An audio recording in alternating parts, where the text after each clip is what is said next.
Hi, I'm Mike Merritt, and welcome to the Collective Thought Leadership Series.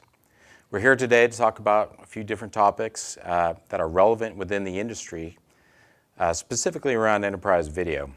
I'm joined by John Wainwright, who is our VP of Engineering. Welcome, John. Good to be here. And Todd Johnson, who is our President of Product. Thank you. So, let's talk about our first topic today, software-defined networking.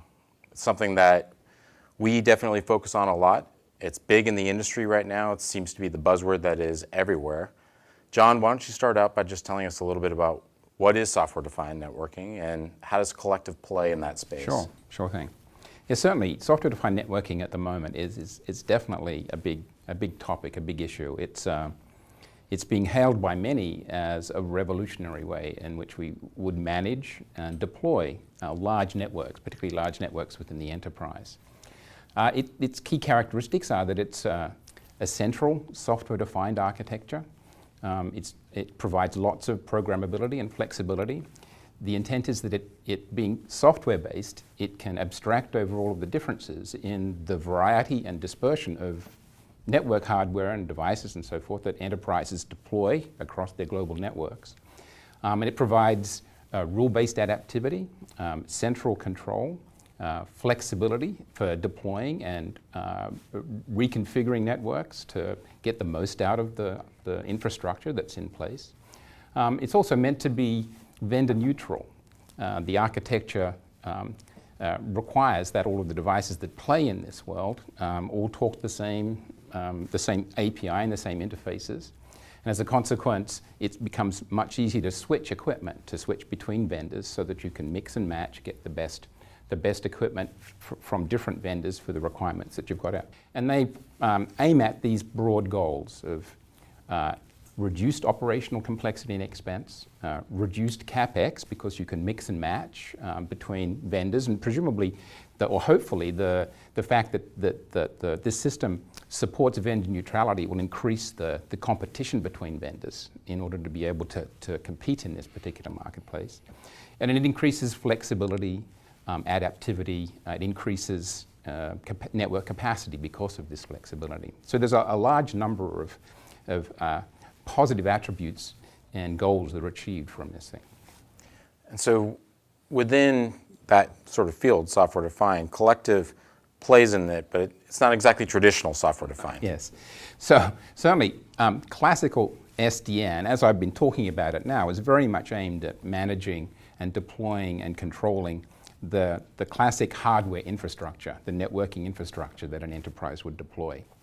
But many of its characteristics, the goals, the main characteristic that I just mentioned, flexibility, programmability, vendor neutrality, adaptivity, they are attributes of general software-defined systems. And in some very real sense, the Kollective ECDN has been doing software-defined networking all along. Many of the same attributes and the same goals that you see in the SDN architectures that are being deployed now are exactly the same. The Kollective ECDN is first and foremost completely software-based. It's centrally controlled. It aims at these prime goals that classical SDN aims at, namely increased network efficiency, decreased operational complexity, vendor neutrality so that it can be used across whatever networking infrastructure you have in place. And in fact, I would hesitate to say that the kinds of improvements that we get in terms of network efficiency and reduction in operational expenditures and capital expenditures probably factors more than what people are typically getting out of SDN deployments at the moment. I should also say that we don't do classical SDN. Our system doesn't control the hardware devices directly, but we gain all of these goals and attributes that are exactly the same, and the flexibility and controllability and adaptivity that you get from a software-defined networking approach. Interesting. And so if I were a large enterprise and looking at different solutions for video or large content delivery, why should I be looking at this kind of software-defined? You know, I think one of there's really two answers to that question. I guess there could be more, but there are two key answers. One is that as we talk to enterprises about stepping up to solving the video distribution problem, whether it be live or on demand at any level of scale, the alternatives really boil down to some kind of a software approach or deploying hardware caching boxes. And I think first I'll argue for the software approach in that tends to be much less expensive. It gives people the ability to deploy much more quickly. In a really large enterprise, we see these hardware caching solutions taking anywhere between 6 and 12 months to deploy. We recently won a customer that had started a process like that, was a year in, and still hadn't reached the 50% deployment level yet with that hardware caching approach. Software we typically can deploy working through IT and the desktop team and the security team, we can typically deploy a very large 100,000+ user network in a week or two. And so your ability to respond is just so much quicker. And then the overall cost or total cost of ownership is significantly less as well. It seems to be, ironic given this software-defined networking momentum that people would be looking to buy hardware-specific solutions to deploy on such a grand scale. It just really, really surprises me. The other thing that I think in the long run is going to become more important is that these enterprise networks are becoming more and more complex. It's harder and harder to assume that any one method of delivery is going to meet the long-term requirements of these networks. And so today, peering is really kind of the 100-pound gorilla. It's the one that drives the majority of the efficiency in an enterprise.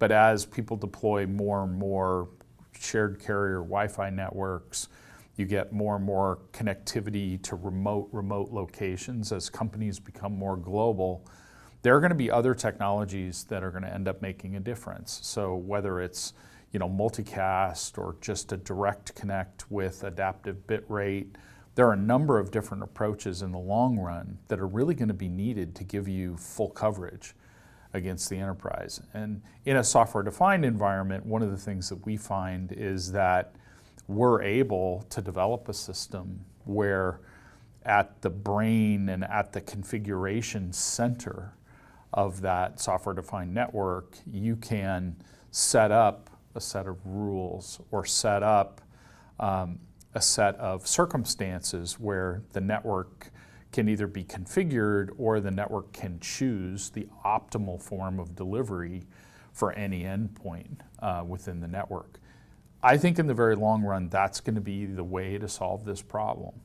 And that's not a hardware problem, that's a software problem. So this software-defined capability, really is what opens the door to what I think it will be the ultimate solution. And that's what we've been working towards here. Yeah, and I think the fact that we've got a software-defined solution, both that's part of a central architecture, that's central, and that is also distributed. It's running all of the collective agents that are running out on the desktop. We've got this software controllability across the entire network. And so I think that allows us to provide lots and lots of flexibility because we can program both the edge as well as the central parts of the system as well. Now you mentioned that peering does the heavy lifting of drives a lot of the efficiency. What kind of efficiency are you seeing with enterprises today? So we regularly see anywhere between 80 and 90% reduction in traffic across wide area networks. And occasionally we'll get into a situation that's really optimal and you'll see 95% type improvement. As I said, I think over time as these networks change, it'll be important to be able to deploy a mix of technologies and deploy those within an environment where that's really easy to manage. Because I don't think you're going to be able to just rely on one method to get you that 100% coverage and significant improvement in efficiency. Yeah. You also have a range of different delivery modalities, delivery use cases. For example, live, streaming live a webcasting event. The nature of the requirements that you have in that case, where everybody is seeing the same stream, requires you to build a delivery network that is optimized for that particular use case, where a particular, say a local area network, well, all of the systems within that, all the machines within that local area network will collaborate to get a single copy of the bit stream through and share it amongst one another. And you get very, very high rates of delivery efficiency that way, because everybody's looking for the same bits at the same time. Another one might be, another use case might be a video portal with training videos, video on demand, the video on demand use case, where the mix and match of people wanting a particular video will change over time. And so the way in which you need to drive that delivery is different to the way in which you drive live delivery. And so you need a system that can adapt to that. And in the case of, say, archival material, where you could potentially, or not archival material, training material that you want to push out to the end, to the end user.